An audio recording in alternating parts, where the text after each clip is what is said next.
سیدنا شفیعنا حبیبنا نبینا بارک وسلم صلوات و سلام علیہ یا رسول اللہ. تو ایک تو پرانا شعر ہے کہ جہاں ذکر حبیب ہوتا ہے خدا بھی قریب ہوتا ہے، ان کی محفل میں بیٹھنے والا آدمی خوش نصیب ہوتا ہے. اور ایک شعر اس سے بھی بڑا زبردست ہے کہ جس انجمن میں ذکر رسالت معاب ہے، کوئی ایسی انجمن ہے جس میں حضور کا ذکر ہو رہا ہے، تو شاید کہہ رہے ہیں کہ جس انجمن میں ذکر رسالت معاب ہے اس انجمن میں سانس بھی لینا ثواب ہے. ایسی بابرکت محفل ہے. اب سنیے آپ کو خوش نصیب کیسے ہیں. بخاری شریف کی حدیث ہے، عن ابی ہریرہ رضی اللہ عنہ قال قال رسول اللہ صلی اللہ علیہ وسلم مجتمع قوم فی بیت من بیوت اللہ یتلون کتاب اللہ ویتدارسونہ بینہم إلا نزلت عليهم السكينة وغشيتهم الرحمة وحفتهم الملائكة وذكرهم الله في من عنده. مسلم شریف میں بھی حدیث ہے. اللہ کے رسول صلی اللہ علیہ وسلم نے ارشاد فرمایا کہ جب کچھ لوگ اکٹھے ہو کر کتاب اللہ کی تلاوت کرتے ہیں تو سچ سچ بتائیے کچھ لوگ یہاں پر جمع ہوئے، انہوں نے کتاب اللہ کی تلاوت کی یا نہیں کی؟ اس کے بعد ہے یتلون کتاب اللہ ویتدارسونہ بینہم. تو کچھ لوگ جمع ہو کر جب اللہ کے کتاب کی تلاوت کرتے ہیں، اس کا درس دیتے ہیں. میں نے آپ کے سامنے قرآن کی آیت پڑھی کہ نہیں پڑھی؟ اس کا ترجمہ بھی کروں گا، اس کی تفسیر بھی بیان کروں گا. تو یہی تو درس ہے. تو اللہ کے رسول فرما رہے ہیں کہ اگر کچھ لوگ کہیں پر جمع ہو قرآن کی تلاوت کریں اور اس کا درس دیں تو سب سے پہلا فائدہ یہ ہوتا ہے کہ نزلت علیہم السکینہ، اللہ رب العزت اپنی جانب سے ان پر سکون نازل فرما دیتا ہے، اور وہاں پر جتنے لوگ بیٹھے رہتے ہیں سب کو سکون کی دولت عطا فرماتا ہے. پہلا فائدہ ہوا یہاں پر بیٹھنے کا، یہ حدیث شریف ہے. اور اس کے بعد اگلا فائدہ ہے کہ وہ غشیتہم الرحمہ. آپ کو تو پتہ چلے گا نہیں، رحمت آپ کو گھیرے ہوئی ہے. رحمت آپ کو گھیرے ہوئی ہے. اس حدیث کو آپ اور اچھے سے اس طور پہ سمجھیں گے کہ ترمذی شریف کی حدیث ہے کہ ایک صحابی رسول رات کو کتاب اللہ کی تلاوت کر رہا ہے. انہوں نے دیکھا کہ اچانک کوئی چیز میرے گھر کے اوپر بادل کی طرح چھائی جا رہی ہے. اب بادل کی طرح جب کوئی چیز چھا رہی ہے تو ان کو ڈر لگنے لگا، گھوڑا بھدکنے لگا. تو انہوں نے جا کر دیکھا کہ کیا ہے، تو باہر کچھ نظر نہیں آیا. پھر آ کر تلاوت کرنے لگے. پھر ان کو لگا کہ کوئی چیز بادل کی طرح میرے گھر کے اوپر چھا رہی ہے. پھر انہوں نے چھا رہا ہے. پھر انہوں نے جا کر دیکھا تو پھر کچھ نہیں ہے. تو صبح صبح اللہ کے رسول کی بارگاہ میں گئے اور عرض کرنے لگے کہ اللہ کے رسول، رات میرے ساتھ ایسا معاملہ پیش آیا ہے کہ جب میں قرآن کی تلاوت کر رہا تھا تب میرے گھر کے اوپر کوئی چیز چھا جایا کرتی تھی جس سے میرا گھوڑا بھدکنے لگتا تھا. تو اللہ کے رسول نے فرمایا کہ آئندہ جب بھی اس طرح کا واقعہ پیش آئے تو تم قرآن کی تلاوت کرتے رہنا. کیوں؟ تلک السکینہ تتنزلت عند قراءۃ القرآن، کہ بادل کی طرح جو چیز تم کو نظر آ رہی تھی اصل میں وہ سکون و اطمینان تھا جو اللہ نے اپنی جانب سے نازل فرمایا تھا. اور اللہ اس سکون و اطمینان کو ہر اس جگہ نازل فرماتا ہے جہاں قرآن کی تلاوت کی جاتی ہے، جہاں اللہ و رسول کا ذکر کیا جاتا ہے. وہ سکون تھا جو تمہارے اوپر نازل ہو رہا تھا، تو یہاں بھی سکون نازل ہو رہا ہے. اس کی دلیل ہم نے آپ کو دی ہے نا بھائی. اور رحمت نے آپ کو ڈھانپ لیا ہے. وحفتہم الملائکہ، اب فرشتے آپ کو گھیرے ہوئے ہیں. اتنا کچھ آپ کے ساتھ ہو رہا ہے، آپ خوش نصیب نہیں ہے تو اتنا کچھ کے بعد بھی نہیں کہیں گے کہ آپ خوش نصیب ہے. اور سب سے بڑی خوش نصیبی تو دیکھیے کہ ہم اور آپ یہاں پر اللہ کا ذکر کر رہا ہے نا.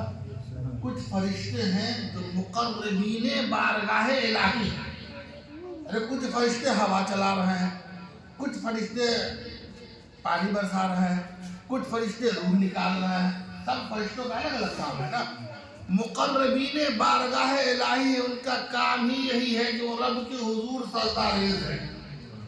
تو اب سب سے بڑی خوش نصیبی کی بات یہ ہے، اور اس کو سننے کے بعد اس طرح کی محفلوں میں حاضری کا شوق آپ کے اندر بڑھے گا کہ جب بھی کچھ لوگ بیٹھ کر آپس میں اللہ کا، اللہ کے رسول کا ذکر کرتے ہیں تو ہم یہاں اس کا ذکر کرتے ہیں، اور اللہ رب العزت ہمارا ذکر فرشتوں کے درمیان فرماتا ہے۔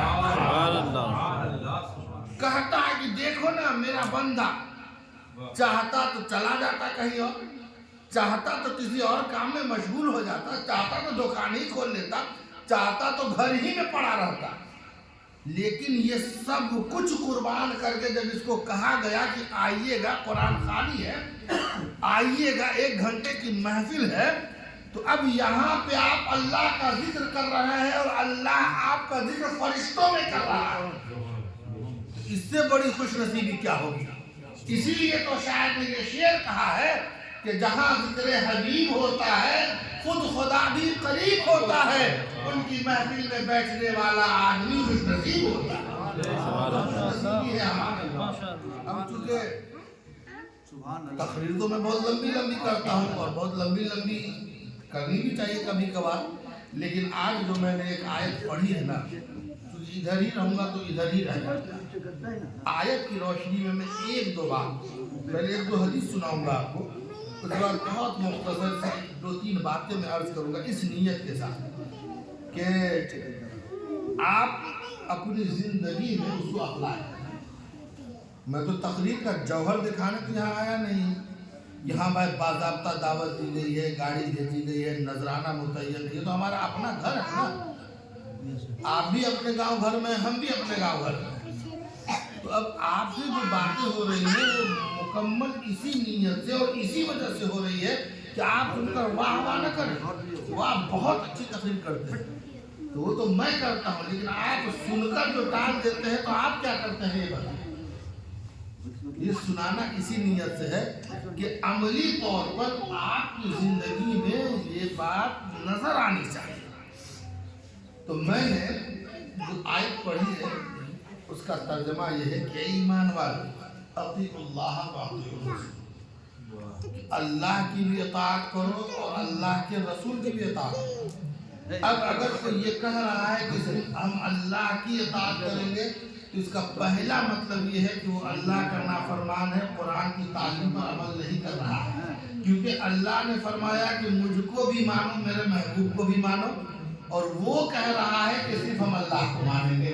لہذا اگر کوئی یہ کہہ رہا ہے کہ صرف اللہ کو مانو تو اس کا مطلب یہ ہے کہ قرآن کی روشنی میں وہ غلط عقیدے کی تعلیم دے رہا ہے۔ صحیح عقیدہ یہ ہے کہ اللہ کو بھی مانا جائے، اللہ کے رسول کو بھی مانا جائے، اور اللہ کی بھی مانی جائے اور اللہ کے رسول کی بھی مانی جائے۔ یہ ایک بات ہو گئی۔ اب صحابہ کرام رضوان اللہ علیہم اجمعین حضور علیہ السلام کی بات کس طرح مانتے تھے؟ ایک حدیث پاک سے سنیے۔ حضرت عوف ابن مالک نے حضرت ابن ابی حضرت سے اپنے قرض کا مطالبہ کیا مسجد میں کہ بھائی میرا قرض دو، میرا قرض دو، میرا قرض دو، کب دو گے نہیں دے رہے ہو۔ اور اس قرض کے مطالبے میں آواز ذرا سی بلند ہو گئی تو حضور علیہ السلام نے کاشان اقدس سے پردہ ہٹایا اور حضرت کعب کو آواز دی، فقال لبیک یا رسول اللہ، فاشار الیہ بیدہ انزع الشطر من دینک، قال قد فعلت یا رسول اللہ۔ حضور نے حضرت کعب کو آواز دی اور حضرت کعب نے جب دیکھا حضور کی طرف تو حضور نے اپنی زبان سے کچھ نہیں فرمایا کہ ارے کیسے دے پائے گا، آدھا معاف کر دو، چھوڑ دو، نہیں، اشارے میں اللہ کے رسول فاشار الیہ بیدہ کہ حضور نے اپنے ہاتھ سے ان کی طرف اشارہ فرمایا کہ انزع الشطر من دینک، اپنے قرض میں سے آدھا معاف کر دو، آدھا اشارے سے فرمایا۔ اور صحابہ کرام ایسی اطاعت کرتے تھے کہ جیسے دیکھا کہ حضور اشارہ فرما رہے آدھا معاف کر دو، کچھ نہیں سوچا، کہنے لگے قد فعلت یا رسول اللہ، اے اللہ کے رسول آپ کا اشارہ ہو گیا ہے، میں نے اشارے پر چلنے والے، ہم تو حکم پر نہیں چلنے، وہ اشارے پر چلتے تھے۔ اور اس کے آگے ایک صحابی رسول ہے، باتیں بہت سی اس متعلق، لیکن ایک آخری بات بتا رہا ہوں۔ حضرت سعد بن ابی وقاص کو ایک مکان کی ضرورت تھی اور حضرت ابو رافع مکان بیچ رہے تھے، تو حضرت سعد بن ابی وقاص کو پتہ چلا کہ مکان بیچ رہے ہیں، تو کہنے لگا کہ سنو نا، مکان کی ضرورت مجھے بھی ہے، اپنا مکان مجھے ہی فروخت کر دو نا، مجھے بھی ضرورت ہے، مگر سنو لا ازیدہ علی 400 اما مقطعۃ و اما منجمۃ، کہ دیکھو مکان کی ضرورت تو ہے مجھے، لیکن میں اس کی قیمت تم کو 400 درہم سے زیادہ نہیں دوں گا، اور 400 درہم بھی ایک بار میں نہیں دوں گا، تھوڑا تھوڑا کر کے۔ حضرت ابو رافع نے کہا اعطیت 500 درہم، کہ اسی مکان کی قیمت جو آپ 400 درہم لگا رہے ہیں نا، اسی مکان کی قیمت مجھے 500 درہم دی جا رہی ہے، 500 درہم اس مکان کی قیمت لگ چکی ہے، لیکن پھر بھی میں یہ مکان آپ ہی سے بیچنے کے لیے تیار ہوں، لأنی سمعت رسول اللہ صلی اللہ علیہ وسلم یقول الجار احق بثقبہ، کہ اگر پڑوس میں کوئی زمین بک رہی ہو تو پڑوسی ہونے کے ناطے پڑوس والے کا زیادہ حقدار ہے، کہ دینا ہے تو پڑوس والے کو دو، تاکہ کوئی اجنبی آ کر بسے گا تو نہ جانے کیسا ہوگا، کس خصلت کا ہوگا، کس طبیعت کا ہوگا، کس طینت کا ہوگا، کس ذہنیت کا ہوگا، کس صحبت کا ہوگا، کیسے کیسے لوگ آئیں گے، لہذا اگر بیچنا ہے تو پڑوسی زیادہ حقدار ہے۔ تو حضرت ابو رافع کہتے ہیں کہ 100 درہم کا نقصان میں اس لیے قبول کر رہا ہوں کہ اللہ کے رسول نے فرمایا ہے کہ پڑوس کی زمین کا زیادہ حقدار پڑوسی ہوتا ہے، تو 100 درہم کا نقصان ہو رہا ہے، لیکن یہی نفع کیا کم ہے کہ اللہ کے رسول کے فرمان پر عمل ہو رہا ہے، لہذا 100 درہم کا نقصان تو قبول ہے، لیکن یہ نفع بہت بڑا نفع ہے کہ اللہ کے رسول کے فرمان پر عمل ہو رہا ہے۔ اور حضرت عمر رضی اللہ عنہ تو حجر اسود کو خطاب کر کے فرماتے ہیں کہ انی اعلم انک حجر لا تضر ولا تنفع ولولا انی رأیت رسول اللہ صلی اللہ علیہ وسلم یقبلک ما قبلتک، اللہ کے رسول حجر اسود کو دیکھ رہے ہیں، اے حضرت عمر بن خطاب، اور فرما رہے کہ تو پتھر ہے، انی اعلم انک حجر، میں اتنا عقل مند ہوں کہ میں جانتا ہوں کہ لا تضر ولا تنفع، کہ تو نفع دینا چاہے تو نہیں دے سکتا ہے، نقصان دینا چاہے تو نہیں دے سکتا ہے، لیکن پھر بھی میں تم کو چوم رہا ہوں، اس لیے کہ میں نے اللہ کے رسول کو تمہیں چومتے ہوئے دیکھا ہے، اللہ کے رسول نے تمہیں چوما ہے۔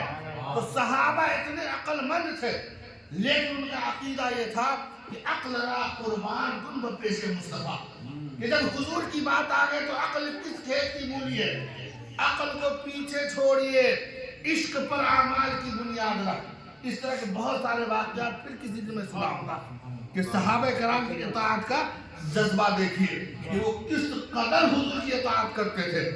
اب ان سارے واقعات کو سنانے کے بعد چند ہزار اشعار اس نیت سے کہ حضور کی زندگی لقد کان لکم فی رسول اللہ اسوۃ حسنہ، کہ حضور کی زندگی نمونہ صرف صحابہ کے لیے نہیں تھی، ہمارے لیے حضور کا فرمان صرف صحابہ کے لیے نہیں تھا، ہمارے لیے اسلام، دین، مذہب، شریعت، طریقت سب صرف ان کے لیے نہیں تھا، ہمارے لیے بھی تھا۔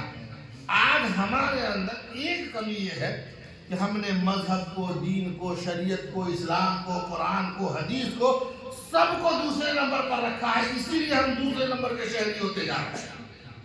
سب کو پہلے نمبر پر رکھیے، اللہ رب العزت آپ کو پہلے نمبر کا شہری بنا کے رکھا۔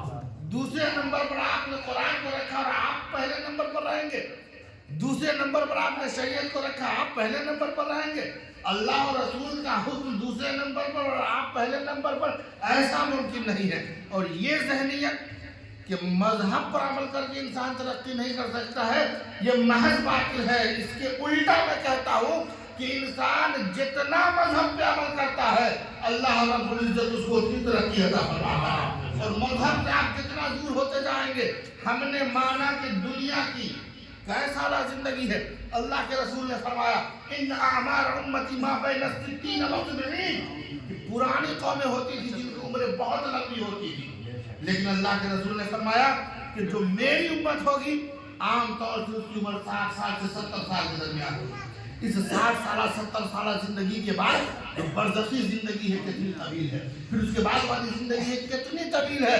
اگر آپ حدیث پر، قرآن پر، شریعت پر عمل کریں گے تو ہم نے مانا کہ یہاں پر حالانکہ میں ابھی اس کو ماننے کو تیار نہیں، کچھ نقصان ہے، لیکن آپ کے حساب سے اگر تھوڑی دیر کا نقصان ہو رہا ہے، 5 سال کا 10 سال کا نقصان ہو رہا ہے، تو اس کے سامنے کم سے کم 100 سال کا نفع تو ہے. اگر یہاں پہ 10 سال کا نقصان ہو رہا ہے تو ہزاروں سال کی زندگی کا فائدہ تو ہے. تو کم سے کم مومن وہی ہوتا ہے جو یہاں رہ کر وہاں کی تیاری کرتا ہے، مگر ہم یہاں رہ کر یہی کی تیاری کر رہے ہیں، اور جو تیار کیے یہی چھوڑ کے چلے بھی جاتے ہیں. ہم نے بہتوں کو دیکھا یہاں رہ کر انہوں نے بہت کچھ تیار کیا یہی کے لیے، اور یہی چھوڑ کر چلے گئے. اب ان کے بچے اس گھر میں نہ جانے کیا کیا کر رہے ہیں. اس لیے گزارش یہ ہے کہ دین کو اپنائیے، شریعت کو اپنائیے، اللہ اور رسول کے احکام پر عمل پیرا ہو جائیے.